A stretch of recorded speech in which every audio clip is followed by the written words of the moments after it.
sekarang kita minta sedikit masukan dari Bapak Ati Iskandar. Beliau merupakan Irjen Kementerian PUPR. Kepada Bapak kami persilakan. Baik, Assalamualaikum warahmatullahi wabarakatuh.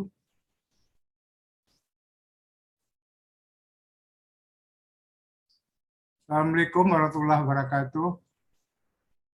Waalaikumsalam. Ya, saya tadi sempat mendengar ya dari siang hari ya. Jadi apa yang disampaikan dalam seminar ini atau dalam diskusi ini menurut saya sangat mempunyai prospek ya. Prospek terhadap bagaimana konsep kebijakan penanggulangan banjir di Aceh. Jadi kalau saya melihat apa yang disampaikan oleh narasumber tadi, menurut saya udah jelas dan terinci ya. Mulai Ibu Prof. Asmiri, terus ke Pak Kepala Dinas Sumber Daya Air, termasuk Pak Julfikar, itu sudah menyampaikan bahwa cukup terinci ya. Jadi ujungnya itu sama, bagaimana kita membuat konsep dan kebijakan penanggulangan banjir Aceh. Mungkin di dalam kesempatan ini sudah waktunya kita untuk menyatukan satu komitmen. Ya, seperti apa yang diharapkan oleh pemangku kepentingan ya di dalam melaksanakan konsep kebijakan dalam penanggulangan banjir Aceh saat ini dan yang akan datang. Contoh seperti kita melihat tadi sudah dijelaskan oleh Ibu Prof. Asmiri tentang bagaimana early warning system. Jadi menurut saya itu bagaimana kondisi kearifan masyarakat itu dipakai, kearifan lokal itu dipakai.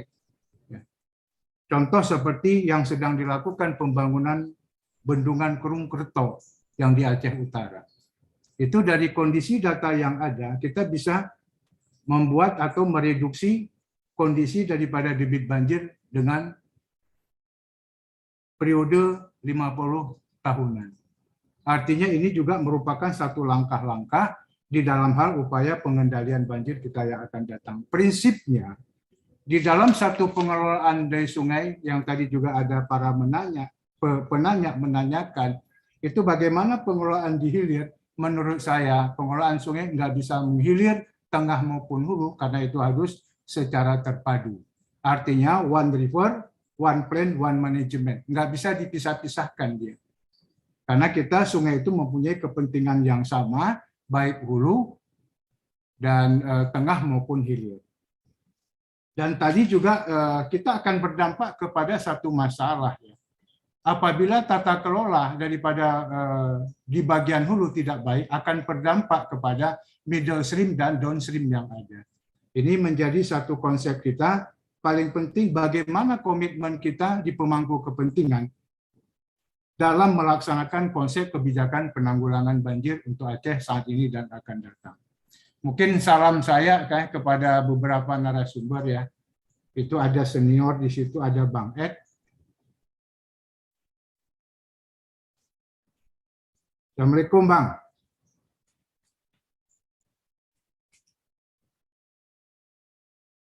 Jadi mungkin itu aja yang bisa saya berikan tambahan masukan. Ini luar biasa ya diskusi. Ya saya rasa ke depan masih banyak hal-hal yang perlu kita diskusikan bersama, mengambil satu kesepakatan tentang upaya apa langkah-langkah yang perlu dilakukan Ikatan Teknik Sipil Unsiah ini di dalam hal membantu keberlanjutan apa yang diharapkan pemerintah dan masyarakat Aceh. Mungkin itu, terima kasih. Wabillahi taufiq wal hidayah. Assalamualaikum warahmatullahi wabarakatuh.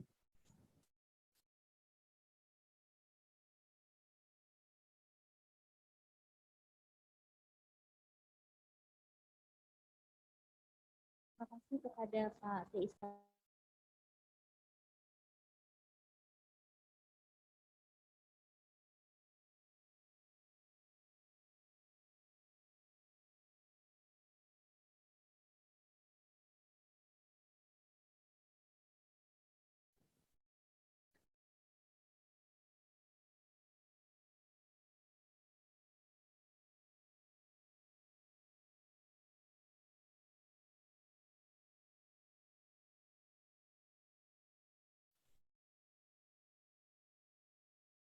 Pak Iskandar.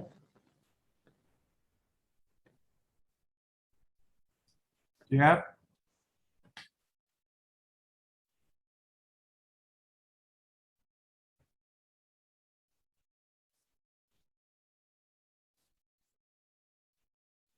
Saya ingin menambahkan.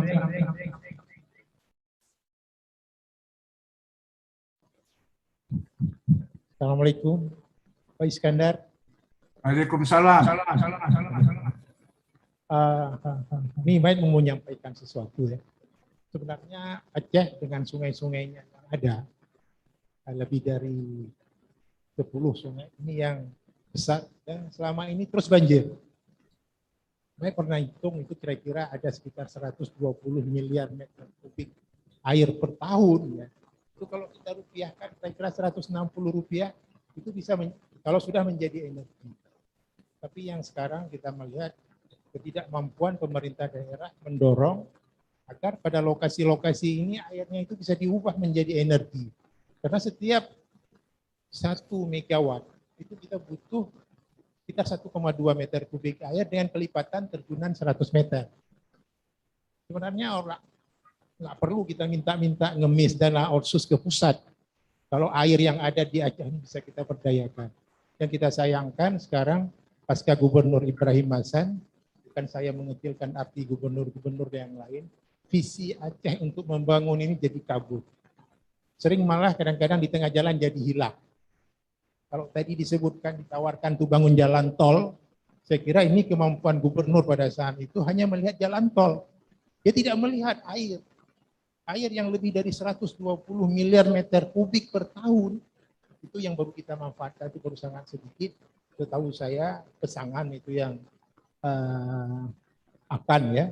Kemudian kalau Lawi Kombih itu di di Pak Barat, bukan di Aceh, itu lokasinya. Tapi Aceh yang sesungguhnya bisa terus lanjut membangun, membenahi masalah banjir ini tanpa harus ngemis-ngemis keluar. Bagaimana sebenarnya respon pemerintah pusat? Sayangnya kalau bicara energi ini terkait dengan PLN, Pak Is. Mungkin barangkali kekhususan Aceh yang harus diminta di sini bagaimana potensi air yang ada setelah diubah menjadi energi. Kalau itu berasal dari bendungan-bendungan, mungkin juga tata ruangnya harus dirubah. Harus ada setiap satu subdas, ya, minimal 3,5% dari luas subdas itu boleh digunakan untuk genangan waduk. Tapi itu saja kadang-kadang kita masih ribut karena tata ruang kita itu masih belum mengarah ke segi pemanfaatan. Saya tahu Pak Is dari dulu tidak pernah kecil perhatiannya untuk Aceh. Bahkan saya juga pernah waktu itu dipertemukan dengan Dirjen Pengairan untuk mengatasi banjir singkil. Sayangnya karena tidak berapa lama setelah itu Pak Dirjennya pensiun, yang sudah difasilitasi oleh Pak Is hilang di tengah jalan. Sesungguhnya bukan banjir singkil, banjir yang Pak. Itu Tamiang, di Tamiang, bukan di hulu, arah ke simpang kiri ya, sebelum sampai semalam di daerah Sungai Liput. Itu sebenarnya aliran banjirnya boleh dicegah, itu dibuang ke Teluk Aru. Itu yang dulu pernah saya sampaikan ke Pak Hasan, Pak Is yang waktu itu memfasilitasi untuk bisa ketemu. Karena ini lintas provinsi, makanya kita melaporkan ke Dirjen. Sayangnya setelah itu tidak difasilitasi. Mudah-mudahan dengan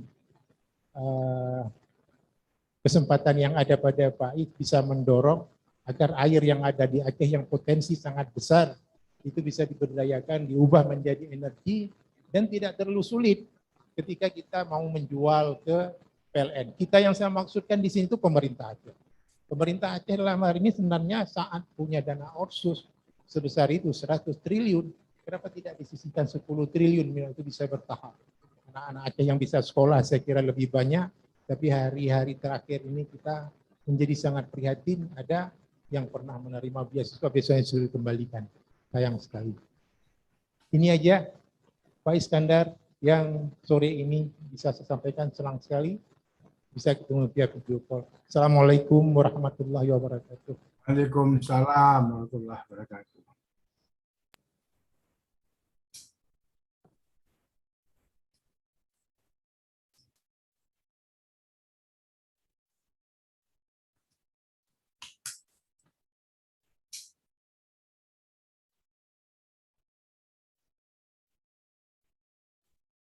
Iskandar mungkin mau ditanggapi lagi. Ya, terima kasih Bang Ed. Mungkin prinsipnya sekarang bagaimana kondisi tata guna lahan yang belum rusak itu kita pertahankan, Pak. Ya, kita pertahankan supaya jangan kelebihan air. Ya, bagaimana upaya-upaya kita, makanya komitmen di antara pemangku kepentingan harus kita wujudkan di dalam hal menjaga. Tadi dari Walhi sudah menyampaikan, dari pengamat lingkungan sudah menyampaikan bagaimana kondisi tata guna lahan ini dapat kita pertahankan. Ya, contoh seperti masalah di dalam banjir di beberapa wilayah Aceh terakhir ini, contoh seperti Lok Sukun. Nah, itu pengendali itu sedang dibangun, satu infrastruktur adalah bendungan. Tapi di upstream-nya kita nggak bisa diam, Pak. Jadi mungkin kita perlu mengendalikan tata guna lahan yang ada di atas. Ya kalau sudah rusak, mau seperti apa itu, makanya kita, seperti saya sampaikan tadi, bagaimana komitmen di antara kita pemangku kepentingan untuk dapat melakukan penanggulangan banjir. Jadi kondisi saat ini aja udah menjadikan satu problem yang cukup besar. Bagaimana kondisi 5-10 tahun ke depan. Jadi contoh pada saat banjir Kurung Aceh tahun 79, ya, sebelum proyek Kurung Aceh tahun 80-an. Jadi pada saat itu ya kondisi Kurung Aceh nggak pernah banjir lagi yang menyebabkan kota Banda Aceh terendam di beberapa tempat, kecuali daerah yang mempunyai bantaran-bantaran ataupun kawasan yang lebih rendah. Jadi itu mungkin menjadi catatan. Terima kasih Bang Ed terhadap begitu banyak potensi yang ada. Cuman dalam arti kata bagaimana komitmen kita ke depan di dalam hal menjaga jangan sampai kawasan ataupun tata guna lahan yang belum rusak menjadi terganggu, yang menyebabkan terjadinya dampak runoff yang makin besar, yang menyebabkan ujungnya kembali ke sungai, kapasitas tampung aliran terbatas, dan dia akan mencari dataran yang rendah di kiri kanannya yang kita sebut banjir. Mungkin itu aja, Bang Ed, makasih Bapak Ibu semua atas waktunya. Terima kasih. Assalamualaikum warahmatullahi wabarakatuh.